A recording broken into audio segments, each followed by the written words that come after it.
Imagine you've just finished eating, fork down, satisfied, maybe a little full. That comfortable feeling makes you think the moment is over. It isn't. For the next 20 minutes, something is happening inside your body that quietly decides how fast you'll age. Most people never notice this window. They assume digestion just happens in the background. But what unfolds in these 20 minutes touches your skin, your blood vessels, even your cells, in ways that add up over decades. Today, we're breaking down that hidden window, minute by minute. Where are you watching from right now? Let me know in the comments, and if this kind of hidden biology fascinates you, hit subscribe.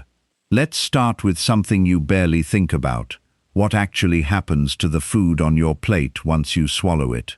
Whether it's rice, bread, pasta, or a sugary drink, the carbohydrates inside get broken down almost immediately.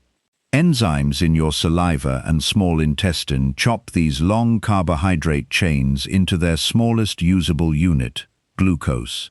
That glucose doesn't wait around. It passes through the wall of your small intestine and moves straight into your bloodstream. This isn't a slow process. Within minutes of eating, glucose is already showing up in your blood, and by the 15 to 20-minute mark, that glucose level has usually climbed to its peak. Doctors call this a blood sugar spike, and how sharp that spike is depends heavily on what you just ate. A plate of white rice or a glass of soda sends glucose rushing in fast. A meal with more fiber, protein, or fat slows that rush down considerably. Here's where it gets interesting. Your body doesn't just let blood sugar rise and hope for the best. It's watching, constantly, in real time. Deep inside your abdomen sits the pancreas, a fairly unglamorous organ most people never think about until something goes wrong with it. But tucked inside the pancreas are clusters of cells called beta cells, and these cells are essentially sugar detectors. The moment they sense glucose climbing in the blood, they respond immediately. Their response is insulin. This hormone gets released into your bloodstream within minutes of that first bite, and its job is simple to describe, but critical in function. Open the doors. Every cell in your muscles, your liver, your fat tissue has insulin receptors sitting on its surface, waiting. When insulin arrives and binds to these receptors, it triggers a chain reaction that essentially unlocks a pathway, allowing glucose to move out of the blood and into the cell, where it can be used or stored. Think about the speed of this for a second. Within 20 minutes of a meal, your body has already broken food into glucose, pushed that glucose into your bloodstream, detected the rise, manufactured a hormone in response, and started actively pulling that sugar back out of circulation.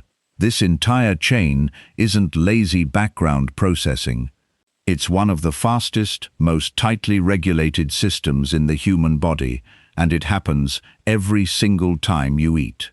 Why does your body react this aggressively?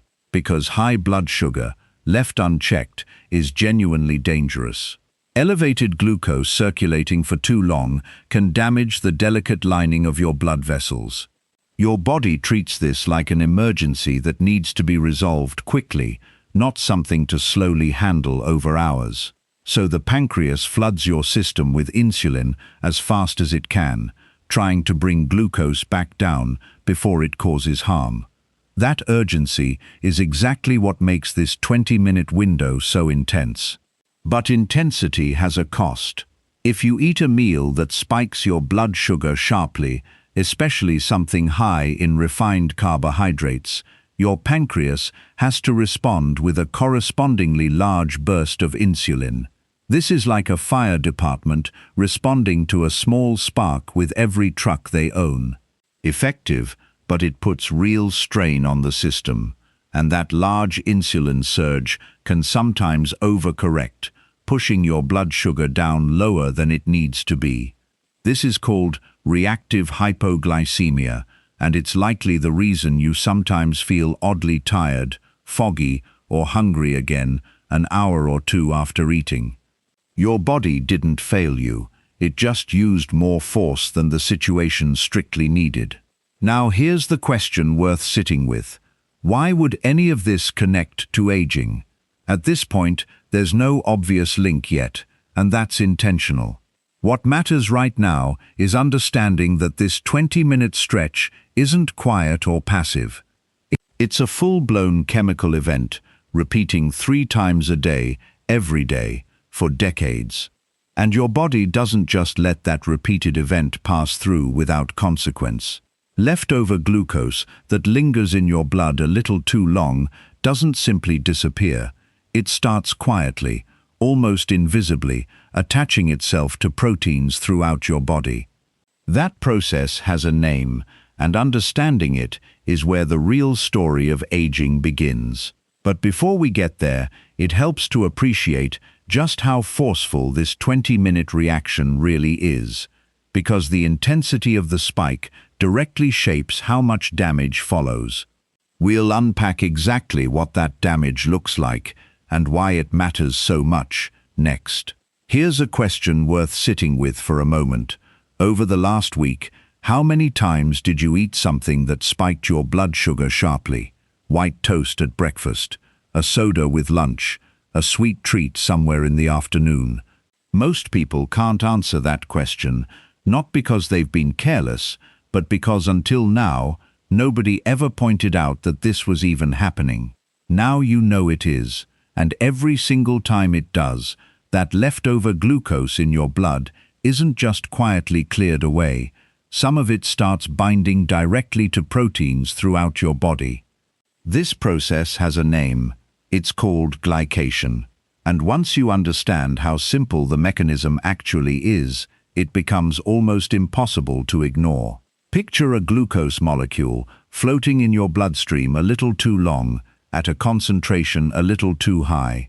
It bumps into a protein and it sticks. Not loosely, not temporarily.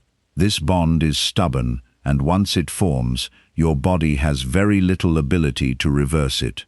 Over time, these damaged, sugar-bound proteins accumulate into something researchers call advanced glycation end products, and the abbreviation itself feels almost too fitting. AGEs. Where do these AGEs end up? One major target is collagen, the protein responsible for keeping your skin firm, plump, and elastic.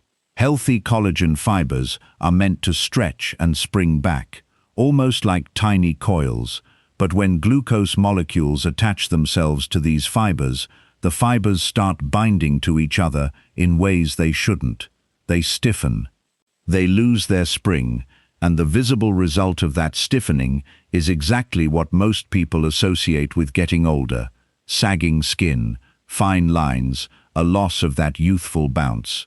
Sun exposure gets blamed for most of this, and it plays a real role, but repeated blood sugar spikes are quietly contributing the same kind of damage from the inside. Collagen isn't the only casualty. The same glycation process happens inside your blood vessels. The inner lining of your arteries is supposed to be smooth and flexible, letting blood move through with minimal resistance. When AGEs build up along these vessel walls, that flexibility disappears. The walls become stiffer, less able to expand and contract the way they should. This is a real, measurable condition called arterial stiffness, and it forces your heart to work harder just to push blood through vessels that have lost their natural give. Over years, that added strain shows up as rising blood pressure. What's striking is that skin wrinkles and stiffening arteries seem like completely unrelated problems. One is something you see in the mirror, the other is invisible, hidden deep inside your circulatory system, but they share the exact same root cause. They're two different faces of the same chemical reaction happening in different tissues. There's another layer to this that makes it even more consequential. Once AGEs form, your immune system doesn't just ignore them, It recognizes these damaged proteins as foreign material and mounts a response, triggering inflammation. And this inflammation doesn't politely stay in one place. It circulates through your bloodstream, capable of reaching your joints, your eyes, even brain tissue. Chronic, low-grade inflammation has become one of the most consistent threads connecting aging to a long list of health conditions, and this 20-minute window, repeated day after day, is one of the quiet contributors feeding it.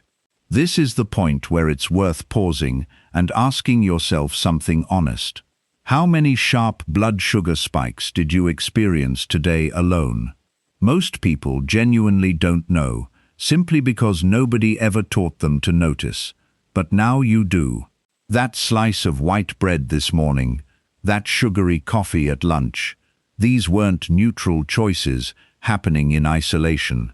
Each one was quietly, steadily nudging your aging clock forward, just a little, every single time. Here's the encouraging part though. This 20-minute window isn't fixed or unchangeable. Research has actually identified one remarkably simple action that can significantly blunt how high your blood sugar spikes in the first place. And it's not what most people would expect. Coming up next, we're going to reveal the single most important insight in this entire story. That single action is walking, specifically 10 to 15 minutes of easy walking right after you finish eating. No gym required, no intense workout, just movement. And the research backing this up is striking. This one habit has been shown to cut the height of a blood sugar spike by up to 30%. The first time you hear that number, it sounds almost too simple to be real, but once you understand why it works, it starts to feel like the most obvious solution in the world.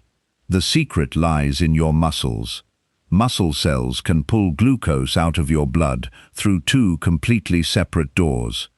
The first is the one we already covered, the insulin pathway, where insulin acts like a key, binding to receptors and unlocking the door so glucose can enter. But there's a second door, and this one has nothing to do with insulin at all. It opens purely because your muscles are contracting. When you start walking, your leg muscles begin contracting rhythmically, and that contraction itself triggers a transporter called GLUT4 to move to the surface of your muscle cells. Think of GLUT4 as an emergency exit that doesn't wait for permission. It doesn't need insulin's signal to open. It responds directly to movement, and through this second doorway, glucose gets pulled straight out of your bloodstream and into your muscles, bypassing the insulin system almost entirely. This changes everything about the 20-minute window we've been discussing. Walking essentially gives your body a second drain to work with, one that doesn't depend on your pancreas working overtime. Less glucose needs to be cleared through the insulin pathway alone, which means your pancreas doesn't have to release as large a surge of insulin in the first place. And remember what a smaller, gentler insulin response means. A smaller spike, less overshoot, and less of that leftover glucose lingering around long enough to bind to your proteins through glycation. Multiple studies have measured this directly. Groups who sat after eating were compared against groups who walked for just 15 minutes, and the difference in peak blood sugar was consistently significant. What's remarkable is that this effect wasn't driven by intense exercise. A relaxed, ordinary walking pace was enough. In fact, pushing too hard can backfire, since intense exercise triggers stress hormones that can raise blood sugar rather than lower it. What actually matters isn't intensity, it's simply that your muscles are moving. Here's what makes this genuinely remarkable. This 20-minute window is something you can influence today, immediately, without waiting for anything else to change. You can't rewrite your genes, you can't turn back the clock on years already lived. But a short walk after a meal is available to you right now, this evening, after your very next plate of food. And if that small choice repeats 3 times a day, for years, the cumulative effect is far from small. Less collagen damage, less arterial stiffening, fewer embers feeding chronic inflammation. Aging often feels like something happening to you, a fate you have no say in. But this 20-minute chemical reaction tells a different story, one where your daily choices carry far more weight than most people realize. Your body already built a second exit door for exactly this purpose. All it's waiting for is you to get up and use it. Let's be honest about something now. A walk after one meal helps. But this 20-minute reaction isn't happening once. It's happening 3 times a day, every day, for decades. Walking off today's lunch doesn't erase the damage from yesterday's spikes or the ones from last year. Your body isn't keeping score day by day. It's keeping score across a lifetime. Go back to collagen for a moment. Glycation damage to collagen fibers doesn't show up overnight. It builds slowly, over months, sometimes years, before it becomes visible as looser skin or deeper lines. The sharp blood sugar spikes of your 20s don't announce themselves until your 40s, when the accumulated damage finally becomes something you notice in the mirror. Your blood vessels follow the same quiet timeline. Arterial stiffness doesn't appear in a single afternoon. It's the result of thousands of small injuries, compounding, until one day a blood pressure reading or a checkup reveals what's been building underneath the surface all along. So really, this 20-minute window isn't a today problem, it's a 10 years from now problem, being written one meal at a time. Here's where things get harder to ignore. Modern eating habits aren't just unrelated to this mechanism, they actively work against it. Start with speed. Lunch breaks are short, meetings run long, and most people end up inhaling their food in under 10 minutes. The faster you eat, the faster glucose floods into your bloodstream all at once. Multiple studies have confirmed this directly. Eating quickly produces a noticeably sharper blood sugar spike than eating the same meal slowly. Then there's snacking, not 3 meals a day, but 3 meals plus coffee shop pastries, an afternoon chocolate bar, a bowl of instant noodles before bed. Every one of these mini meals triggers its own spike, often before your blood sugar has even had time to settle from the last one. From your pancreas's perspective, this isn't 3 manageable events a day, it's 6 or 7 back-to-back emergencies, with barely any recovery time between them. The third factor is arguably the most decisive, and it's the one we've already started addressing: sitting still after eating. Most people finish a meal and immediately sit back down at a desk or sink into a couch. That second glucose doorway we talked about, the one that opens through muscle contraction, never gets the chance to open at all. With no movement, the entire burden of clearing glucose falls on insulin alone. And when this happens, meal after meal, day after day, something else starts to shift. Your cells slowly become less responsive to insulin's signal. This condition has a name: insulin resistance, and once it sets in, things get harder rather than easier. With insulin resistance, your pancreas has to release even more insulin just to achieve the same result it used to get with less. That larger insulin surge increases the odds of overshooting into reactive hypoglycemia, which leaves you hungrier sooner, reaching for another snack sooner, triggering yet another spike. It's a loop that feeds itself.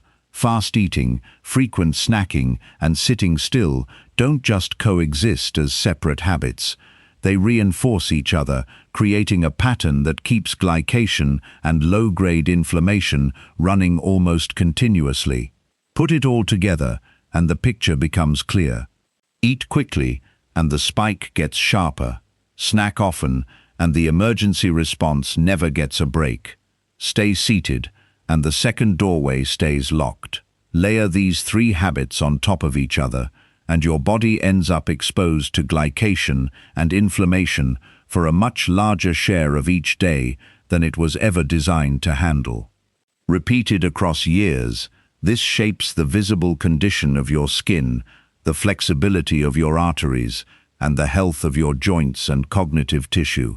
But there's no reason to feel defeated by any of this. If anything, the opposite is true. Once you can see exactly where the problem comes from, the path forward becomes just as clear. Now let's bring every piece of this together and look at what these 20 minutes actually mean for the life you're living. Let's bring this all the way home. 20 minutes, 3 times a day. That's roughly 1 hour out of every 24 spent in a state that quietly shapes how your body ages. We usually think of digestion as downtime, something automatic happening in the background while we get on with our day. But that's not what it actually is. It's a decision window, whether we treat it that way or not. Here's what makes this genuinely worth sitting with. We tend to think of aging as something that just happens to us, dictated entirely by genetics or the simple passage of time. And yes, genetics plays a role no one can walk away from. But the science here tells a more nuanced story. The pace of aging isn't fixed the way we assume. It's being shaped, minute by minute, by choices most people never even realize they're making. How fast you eat, how often you snack, whether you sit or move after a meal. These aren't neutral background details, they're inputs into a chemical process that's running whether you're paying attention to it or not. This doesn't mean you need to overhaul your entire diet or treat every meal like a medical procedure. The shift here is smaller and far more manageable than that. Eat a little slower and give your body a chance to keep pace with the glucose coming in. Space out the snacks and give your pancreas room to recover between responses. And after you eat, get up. 10 minutes is enough. Not a workout, just movement, letting that second doorway in your muscles do what it was built to do. Think back to that 20-minute window one more time. Blood sugar rising, insulin surging in response, glucose starting to bind to proteins throughout your body. This reaction itself can't be switched off completely, and it shouldn't be. Eating and digesting is simply part of being alive. But the intensity of that reaction, how sharp, how prolonged, how much damage it leaves behind, that part is largely within your control. And that distinction changes everything about how this story should make you feel. There's a different way to think about aging once you understand this. Instead of looking in the mirror and quietly accepting each new line as inevitable, you can trace it back to thousands of small 20-minute windows stretched across years. And more importantly, the 20 minutes ahead of you, after your next meal, after tomorrow's lunch, those haven't happened yet. They're still unwritten, still entirely yours to shape. Your body has already built the tools for this. The insulin pathway, always working in the background, and the second doorway, waiting for nothing more than a short walk to open. Most people go their whole lives leaning on the first one alone, never realizing the second even exists. You know now. And that knowledge alone means your next post-meal 20 minutes can look different from yesterday's. In the end, this story isn't really about blood sugar or collagen or insulin. It's about noticing that aging isn't one single distant event waiting somewhere down the road. It's built, quietly, meal by meal, in windows most of us walk straight past without a second thought. Pay attention to that window, even slightly, and you're not just eating a meal, you're making a small, repeated choice about who you'll be a decade from now. Those 20 minutes after a meal don't just pass by. They quietly write a piece of your future. Now that you know what's happening, that window is yours to shape. If this kind of hidden biology fascinates you, subscribe so you catch the next one. And tell me in the comments, would you actually take that walk after your next meal? See you in the next video.